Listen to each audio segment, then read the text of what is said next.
চলন বিলে আকস্মিক বন্যায় ডুবে গেছে বিস্তীর্ণ মাঠে থাকা জমির পাকা ধান, আর তাই ডুবে থাকা ধান কাটতে হিমশিম খেতে হচ্ছে শ্রমিকদের।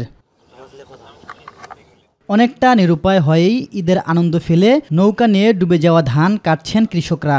এভাবে যদি 10 দিন থাকে তাহলে আমরা ক্ষেতের ধানগুলো আমরা বাড়িতে নিতে পারবো না, ধানগুলো সব টেকায়া যাবে এবং নষ্ট হয়ে যাবে। এই বর্ষাতে এসে উপরকার ঢল বৃষ্টিতে ডুবে গেছে, অনেকজন কাটতে পারতেছে আর অনেকজন কাটতে পারছে। ধান কাটা মেশিন 7,000 8,000টা বিঘা কাটে মনে করেন যে ল হয়েছে, তারপর বহু ধান পড়ে আছে ওর মধ্যে। কৃষি বিভাগের তথ্য অনুযায়ী তারাস উপজেলার নিম্ন অঞ্চল সগুনা ও মাগুরা ইউনিয়নের ফসলি মাঠে এখনো 750 হেক্টর জমির পাকা বোরো ধান কর্তন বাকি রয়েছে।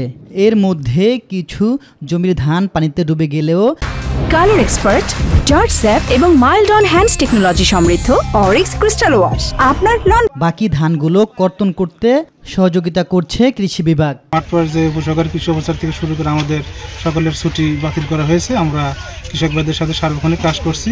ইতিমধ্যে পানি কমা শুরু হয়েছে। আশা করছি যদি এরকম আরো 4-5 দিন থাকে তাহলে আমাদের কৃষক ভাইদের ধান কাটা শেষ হয়ে যাবে এবং তাদের যে কোনো ধরনের সহায়তার জন্য আমরা তাদের পাশে অবস্থান করছি। বন্যার পানি কমলে অন্তত কিছু জমির পাকা ধান কেটে ঘরে তুলতে পারবেন বলে আশা এ অঞ্চলের কৃষকদের। কৃষকের পাকা ধান নিরাপদে ঘরে উঠুক, হাসি ফুটুক তাদের মুখে, এমনটাই প্রত্যাশা সকলের। ইলিয়াস মাতবর, মাই টিভি।